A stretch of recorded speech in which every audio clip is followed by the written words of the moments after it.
As he recovers from an injury that leaves him nearly immobile, a writer struggles to express intimacy with his married girlfriend. After falling during a hiking trip, Joel wakes up with a broken neck in a hospital. Nurse Lesman transfers him to a ward with other paraplegics, and on their way, Joel shares that he's a writer. Just then, a patient from behind a curtain named Vernon keeps repeating "I am" to call Lesman's attention. Dr. Rosa helps transfer Joel into a room where he sees Bloss complaining to his mother, Pat, about the noisy patient, while Raymond struggles to get through the phone operator to call his wife. Lesman attends to the noisy patient, leaving Rosa to prepare Joel's bed. However, Dr. Alice calls Rosa for an emergency, so she leaves Joel as well. With nowhere to go, he listens to Raymond, who finally connects to his wife's workplace, but is put on hold again. He gives up on the call and wheels his way to Joel to greet him, showing his missing pinky finger that got chewed on by a plane passenger. Seeing the man immobile, Raymond then tries to encourage Joel, saying that God has plans for him. To set an example, he shares that he mistreated his family, and his injury is God's way of making him appreciate them. Finally, Bloss gets tired of Vernon's yells, so he throws a pillow at him, which muffles his voice. Soon, Joel's girlfriend Anna arrives, though she introduces herself to Raymond as his friend since she's married. Despite this, Raymond quickly understands the situation, so he gives the two some privacy. Lesman soon returns and gets alarmed when he notices that Vernon is quiet. Quickly, he checks on the patient and calls for help as he's not breathing. Thankfully, they manage to resuscitate him, so they wheel him to the ICU, much to Bloss's amusement. That evening, Joel asks Anna when she'll tell her husband about them. The woman promises to do so he also questions why she seems to take his injury well. Anna dodges the question and just bids him a good sleep.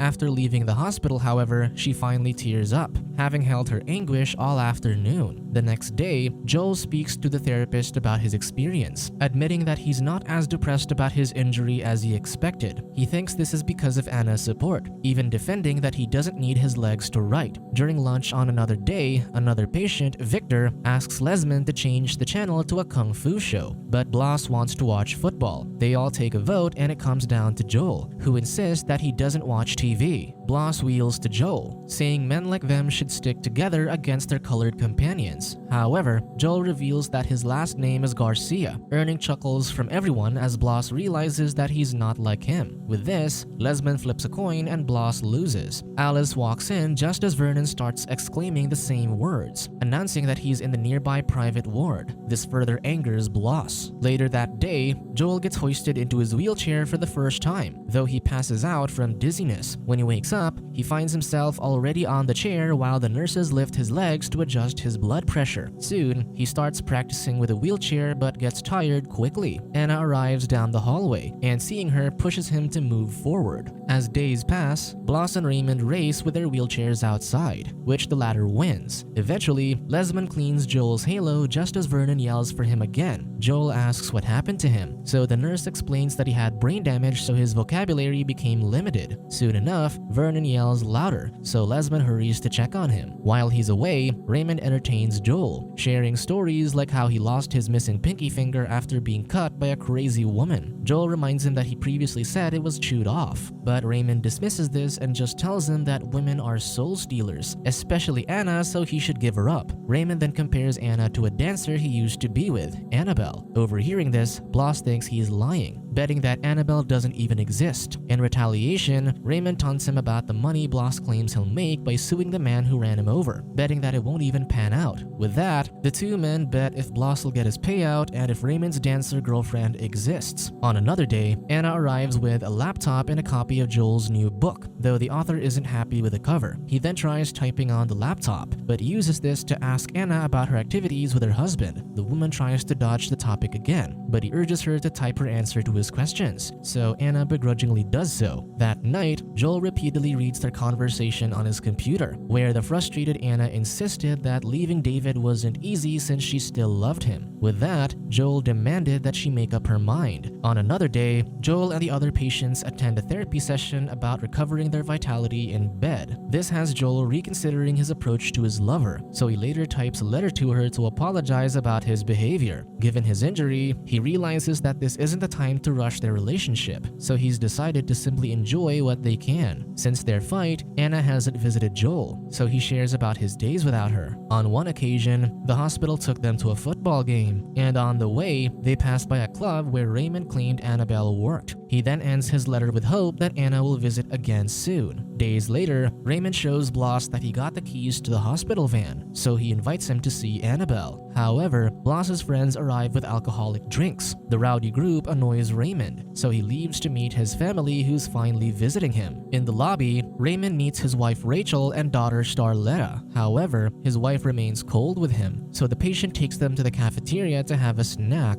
Joel later passes by them, overhearing that Rachel decided to divorce Raymond, asserting that they're better off without him. The man begs for another chance, but his wife isn't convinced, so she storms off. Only then does Raymond notice that Joel is there. Embarrassed, he throws the flower he meant to give his wife. The heartbroken man struggles to sleep later, more so when Bloss tells him it's time to sneak out to see his dancer girlfriend at the club. Instead, Raymond admits that she's not real just so the man would leave him be. The next day, Bloss, Joel, and Raymond practice with their wheelchairs outside the hospital, but the former notices the nearby telephone office. He yells at the building, blaming them for always putting him on hold whenever he called his wife. He insists that this was the reason Rachel left him, so he accuses the operators of ruining his life. On another day, a new patient is checked in. Pat tells her son that the kid was shot during a robbery at his father's store, and hearing this angers Bloss. Meanwhile, Anna finally visits Joel, excusing that she couldn't write to reply to his letter. To appease him, she starts caressing his body while Joel enjoys her touch. This escalates to a passionate kiss, and Joel even removes his neck brace for better mobility. With only the hospital curtains giving them privacy, the two enjoy their alone time. Outside their curtains, Bloss approaches the new patient, saying, offering his help to whatever he needs. Soon, Rosa arrives to deliver the patient's medicine, interrupting the couple's time. Later that afternoon, the nurses complain how Raymond has stopped taking care of himself. Meanwhile, Anna kisses her lover goodnight, but as she leaves, Rosa calls her to warn her about having private times while the other patients are within earshot. A drunk Raymond later returns to the room, waking the other patients on his way. He ends up falling off his wheelchair, so Lesman rushes to help him up. The nurse also scolds him for drinking, but Raymond gets pissed and starts fighting him, only to end up crying in his arms. He begs the nurse to call his wife and daughter, mourning how he has nothing without his family. After a while, Raymond finally falls asleep, unaware that Bloss heard his dilemma earlier. Eventually, Joel gets a day out of the hospital. He uses this opportunity to check into a motel with Anna, while Bloss and Pat take the lawyer to where the former got hit by a car. However, Bloss struggles to answer the lawyer's questions about the accident. Meanwhile, the couple enjoys their time, only for Joel to struggle to perform. Anna tries to assure him that she's still satisfied, but her lover gets pissed about this. Bloss later returns to the ward, expressing his frustration about the lawyer they talked to. To his surprise, Pat reveals that she got the lawyer from a TV ad, and her son calls this foolish. Just then, a group of elderly dancers arrive to entertain the patients. This doesn't help Bloss's mood, so he slams a table and wheels himself out. He rushes out of the hospital until he crashes into a pile of garbage bins. There, he lets out his grief and anger about his situation, unaware that Raymond is brooding nearby. Raymond worriedly approaches the weeping man and invites him to drink with him. Bloss refuses at first but ends up downing his bottle, clinging for a chance to forget his grievances. With this, Raymond starts making jokes about ways to end their predicament, finally making him laugh. They then notice Joel returning with Anna, so Bloss comments how he hates the writer. Raymond, on the other hand, thinks he's just jealous of him since he has a woman caring for him. Unbeknownst to them, Joel is still angry about their time at the motel. Anna assures him that it was still a good date, but he returns to his room without returning her words of affection. On his way back, Joel notices a beautiful woman heading out, who turns out to be Vernon's wife. Meanwhile, Raymond and Bloss drunkenly play with their wheelchairs. Their horseplay leads to them both getting thrown off their chairs, and as they lay on the grass, Raymond recalls his dream. He shares that he dreamt about dancing on a lake, but if he stopped dancing, he'd fall and drown. Because of this, he kept dancing even when he was already tired. The idea haunts them both, so Bloss breaks the silence by finally calling for help to get them back on their chairs. The following day, Bloss meets with his friend Harrison to ask him what happened on the night of his accident. Apparently, Bloss doesn't remember that night, but Harrison insists that he was run over by a rich man. When this doesn't convince the troubled man, then, Harrison admits that they were drunk and racing that night, though he still insists on blaming the wealthy man who crashed into him. He then urges his friend to forget about it before he drives off. That evening, Raymond's finally discharged from the hospital, but has no one to pick him up. With no choice, he takes a cab instead. On another day, Bloss overhears Joel talking to Anna over the phone. The writer passive-aggressively tells his girlfriend that she can come visit if she really wants before slamming the phone down. The other man tries to empathize with him, but Joel just tells him to leave him alone. Offended, Bloss blocks Joel and castigates him for making a big deal out of things when he has money and a supportive girlfriend. He warns him that Anna is more than able to leave him before wheeling away. Eventually, Anna does visit and play Scrabble with her boyfriend. However, he gets impatient while waiting for her turn, which sparks a fight between them. Joel excuses his accident for making him impatient, but the woman points out that she's been ridden with guilt and trying to accommodate him while Joel just mocks her. Pissed, Anna gathers his laundry, claiming that it's all she's there for anyway. She reminds him that she lost something in that accident too, before storming off, leaving Joel to wallow alone. The next day, while the other patients play together, Joel decides to spend time alone, not wanting to look lonely. He later ends up in Vernon's room, finally meeting the man. With no one else to talk to, Joel admits that when he last touched Anna, he couldn't feel anything for her, nor can he feel like being nice to her anymore. Despite her support for him, Joel ends up releasing his anger at her, which he knows she doesn't deserve. In truth, Joel hates that Anna can still walk and feel something for him. He also hates the idea of being pitied when he gets out of the hospital. Joel finally admits to himself that he might never be able to walk, and this sends him to tears. When he looks up, however, he realizes that Vernon has fallen asleep. Meanwhile, Bloss learns from Alice that Raymond ended up in a care home. With this in mind, Bloss wakes Joel that evening, revealing that he got the keys to the hospital van keys, so he invites him to help settle his bet with Raymond. Sang overhears their plans, and though Bloss refuses to take him out of fear of his mother, they let him join anyway. The trio escape from the hospital and stop by the care home where Bloss picks up Raymond. However, the hopeless man refuses to get out of bed, threatening his visitor to leave. With that, Bloss returns to the van, though he lies to his companions that they got the wrong place. He urges them to go to the club anyway, so Joel drives them there. The trio arrive at the club and laugh as they see Lesman there. Given that his wife doesn't know he goes there, Bloss tricks Lesman into paying for their drinks. The group spends the evening together, enjoying the show until they finally meet Annabelle. Immediately, Bloss pays her extra so he can ask her if she knows Raymond. She confirms this. Thus, Raymond wins the bet against Bloss. The following day, Anna visits Joel, assuring him that she found an apartment that can accommodate him. Furthermore, she also shares that she left her husband. To her surprise, Joel tells his lover to stay with her husband. This leaves Anna speechless, so Joel urges her to argue with him about this, wanting to see her fight for their relationship. Instead, she scolds him for deciding this for her, leaving her with nothing to fight back with. This confirms to Joel that they're not meant to be, so he advises her again to stay with David since he understands her better. Unable to argue, Anna cries, so Joel embraces her, promising that they'll still be friends. After finally letting his lover go, Joel stares out into the night in deep thought. Just then, Raymond calls Bloss, telling him that he's found a busy street where he can end his misery. Horrified, Bloss urges him not to do it, asking where he is now. However, Raymond's payphone runs out of minutes. The panicked Bloss then wheels away and tells Lesman to go find Raymond. The nurse assures him that they already called the operator to contact the police for him. Hearing this, Joel speeds off to the phone company building, demanding they hurry and calling the police for their friend. Bloss follows him, so they break into the building where Joel strangles the operator, blaming him for Raymond's woes and for not connecting them to the police immediately. When the operator apologizes, Joel releases him, letting him contact the police. After he does, however, he threatens to sue Joel, so Bloss knocks him out.